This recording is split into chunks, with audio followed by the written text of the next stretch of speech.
Hello, welcome to the RTV Chit-Chat, Raising the Village informal podcast. Raising the Village, or RTV, is a non-profit organization that partners with last-mile communities in rural Uganda to end ultra-poverty in our generation. I am your host, Mudassir Govule, RTV's communications officer in Uganda. In this podcast, we will explore various topics about the work we do, have interesting conversations with our stakeholders, and share our experiences of working in partnership with last mile communities.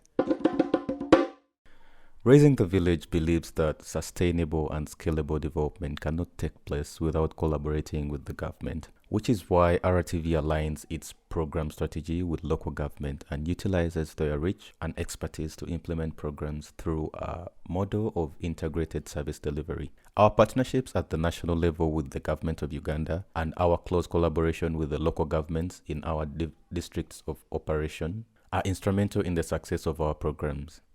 Let us find out more about this. I am excited to share with you conversations with Disan Kasozi, RTV's Replication and Technical Team Manager, and Sawiya Ndikuyeze, a Community Development Officer, CDO, of Murora Sub-county in Kisoro district, to help us understand how this partnership is working. Thanks, Disan, for joining us today. Why don't we begin with an introduction about your work, especially with the government partners? My name is Kasozi Disan. I am the Replication and Technical Team Manager in Raising the Village. Raising the Village works in hard-to-reach communities, and we work with the most vulnerable communities to lift them out of extreme poverty. And to do that, we use a unique model, the cluster approach, where we bring together a number of villages that share the same geographical location. And this approach leverages on existing community infrastructure and other social assets in the community to make sure that these communities can be supported out of extreme poverty. So right now, Raising the Village is looking at what we call replication.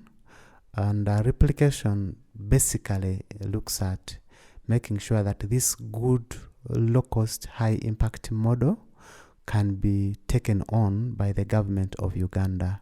Right now, we are working with the government in all our implementation, training of community beneficiaries, selecting of the beneficiaries, monitoring and follow-up. So we want to scale this up by making sure that this good model can be adopted by the government and the government can use it elsewhere, because this model does not require extra resources from the government. The government can make use of the existing civil servants, like the community development officers, like the agriculture extension officers, like the extension veterinary officers. So the government can use these employees that it already has to reach out to a significant number of the population and lift them out of poverty. So this is the model that we are trying to work out with the government to make sure that many people can benefit and be lifted out of poverty. What are some of the achievements that you've observed out there in the community? What do you think is the fruit of this partnership? Thank you very much. This partnership has yielded a lot of results. First of all, the government workers, like the CDOs, like the extension workers stationed at the sub-county, have gotten the opportunity to reach out to the communities. There are villages where these extension workers and the CDOs themselves had never stepped, because these villages are far deep in remote areas and they are hard to reach. The roads are not so good. But with this partnership, they have been able to reach out to those communities. Then also it has strengthened our partnership with the government officials. When we are having different activities, we always get support and attendance from the highest level of leadership at the district and at the sub-county, which has promoted local ownership of these interventions by the government. So this partnership has indeed benefited the communities, and we hope that we can strengthen it further to consolidate the gains that so far have been achieved. Thank you. Let's hear from a community development officer of Murora Sub-county in the field. CDOs are government extension workers who work closely with our program implementation team to facilitate our programs and engage the community. Let's hear from Sawiya Ndikuyeze, a community development officer in Murora Sub-county, Kisoro district, who is busy facilitating seed distribution and other activities as part of RTV's programs. Bayibye turatuhari n'abajone n'abandi niturangiza kugabaha turi buze kubashira mu turi buze kubigisha byo kurebera motorcycle. Ndikuyeze Sawiya, CDO Murora Sub-county. Today we had two activities combined.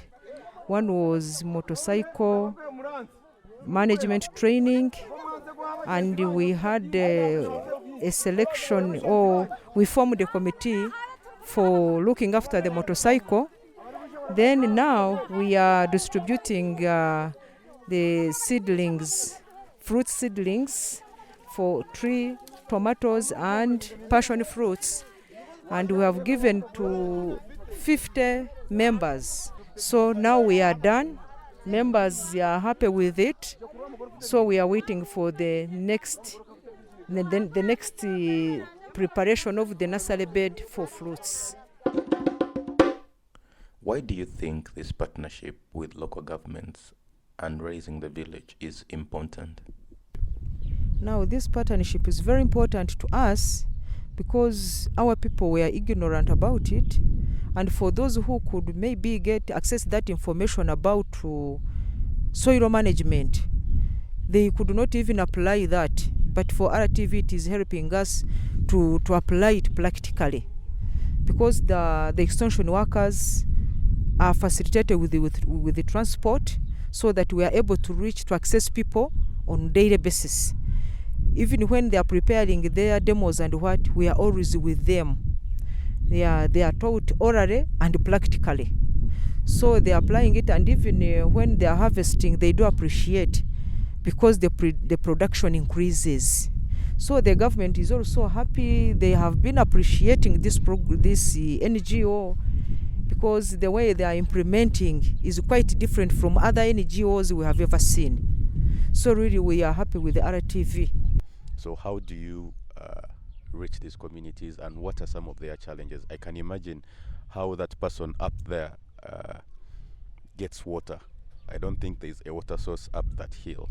So how do they get water? How do they get food? Where do they sell there? How do they survive?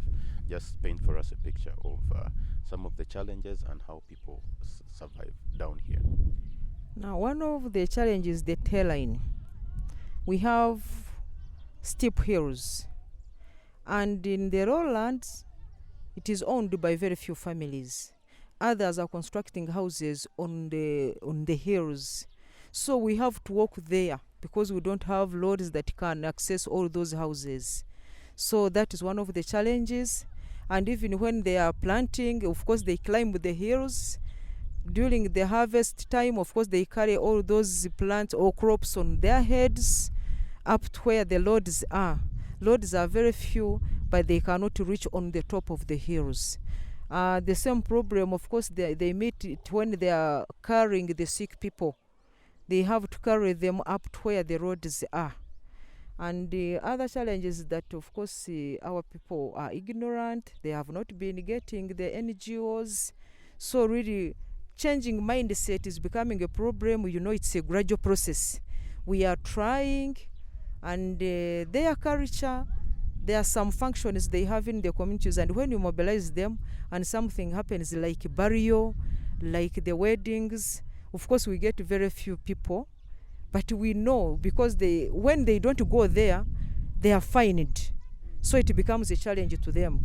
So sometimes we fail to implement on some days, and we push to weekends. so that we can be able to carry out all the activities that are planned to be done within the week.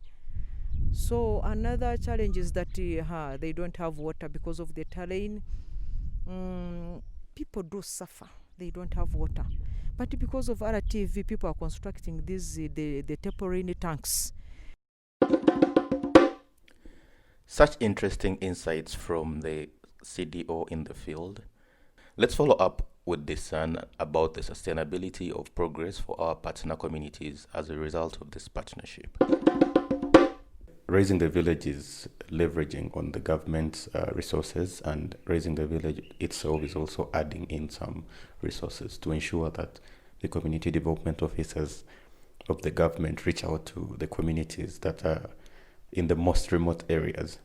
Let's say 5 years from now, when, let's say, Raising the Village has moved out of a cluster, do you see the CDOs continuing with this type of approach?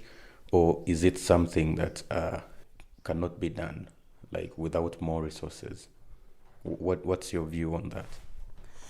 Well, thank you. When RTV phases out of these communities, say in the next 5 years, this model will continue being in operation. Because at orientation, this is very clear with all different key stakeholders, the government inclusive, that the government has to continue impacting communities using this model. And like I've mentioned earlier, for the government to continue with this model, they don't need extra resources because they don't need to recruit extra personnel. And as you are aware, the government already has ongoing programs in these communities.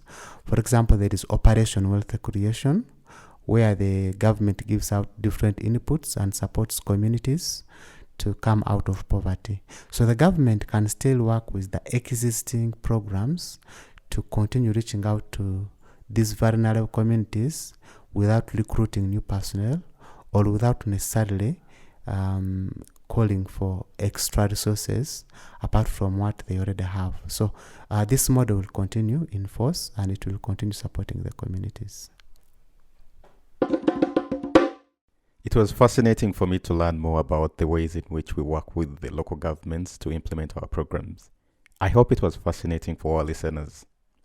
There is no doubt that close collaboration with government and the engagement of national and local governments is the best way to support sustainable regional development. Thank you everyone for listening. If you want to find out more about our work, we encourage you to visit our website or follow us on our social media channels. Our website and socials are linked in the description box below. Thanks again for listening. We hope you'll join us again next time.